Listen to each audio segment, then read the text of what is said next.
Go. As a letterpress printer, I enjoy making holiday keepsakes for family and friends. Some have showcased a favorite writer or poet, while others featured wood engravings or an ingenious bookmaking technique.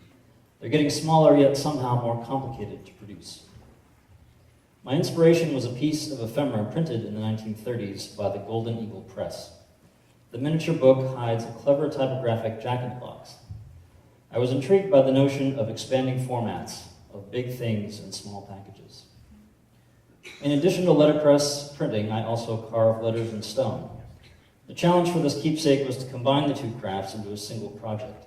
The solution: an accordion booklet made from a rubbing of the inscription and folded between printed end papers. This project is an example of raised lettering carved in a piece of Italian marble, which involves lowering the surfaces surrounding the layout. My lettering is designed with a broad-edge brush, or, as in this case, drawn with a pencil. For a more decorative effect, I carved a narrow V-cut section into the dominant letter strokes and triangular accents into the serifs. Here I'm trying to establish a consistent depth in the lowered areas, making sure the edges of the letters are clean and crisply defined. It took me a while to find the right paper that would rub nicely and also hold its fold in the accordion format. GravestoneRubbingSupplies.com to the rescue. I cut the paper into sheets of a specific length and width and taped them to the stone. This is how I normally check my progress in the course of carving an inscription. It shows rather unambiguously what the letters really look like. While intended to improve the art of letter carving, for this keepsake it is the art itself. Coloring time. I do not normally take inspiration from typefaces, but this lettering was designed with a specific one in mind, one that I would use for the printed end papers and which features decorative elements embedded in the letter forms. I'm always willing to consider variations if I think it will improve the work. In terms of creative process, I'm often like a chef adding ingredients even after the meal is served. With letter carving's contribution out of the way, it was time to set some type. In the mid-20th century, the German calligrapher and type designer Hermann Zapf created a stunning family of types to complement his famous Palatino, which should sound familiar. Here we have his lovely display face Saphir set by hand, as Zapf, or God, intended. I used two of Zapf's face to print the end papers, Saphir and Sistina, both of which I own in various useful sizes. Outfitting peace and joy with the rest of the seasonal sentence took some finessing, and of course I just had to print them in two colors. But it wasn't enough to make a keepsake. I had to make a printed wrapper to serve as both protective covering and holiday card.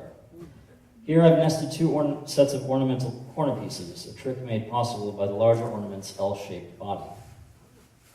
Into that motif, I dropped a second ornamental setting with my wife's and my initials and the year. As a piece of engineering, notice how the corners of the four corner pieces fit into the central motif, supporting it structurally. I love that.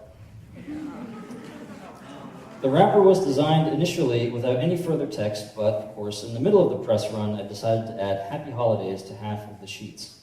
Here you can see how the two ornamental settings interlock with and even echo each other.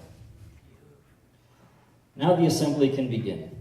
The rubbings were cut down to size with a ruler and X-Acto blade, folded in half, and then back on itself like an accordion. This is a simple bookmaking technique I learned from my friends Elizabeth and Daryl Hyder. This is the only step in the process for which I cannot take credit or blame. Elizabeth makes the most exquisite paste papers, perfect for the cover of the booklet. I purchased a few sheets from her studio, Brookfield Paperworks. Please Google. Here I've cut and folded the tabs, gluing them to the stiff cardstock that serve as cover boards. Paste paper is made with cornstarch, water, and acrylic pigments and can be decorated with stamps and tooling in a limitless array of colors and patterns. Then I glue the end papers to the boards, seen here reaching out to greet the rubbings. Without taking into consideration the time spent printing and carving, I can say that I spent an entire Saturday making 11 copies. A marathon of many sprints.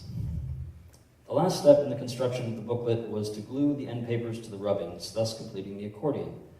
At the end of every project, when the final form comes into view, I experience a sense of relief mixed with a twinge of disappointment. Surely I could have made it better. Well, too late. The final product, stacked and ready for holiday distribution. Now that the creative window has closed, I can enjoy the keepsake with, as I hope, everyone else And with that, I wish you all, wait for it. Oh my God. Peace and joy in 2014.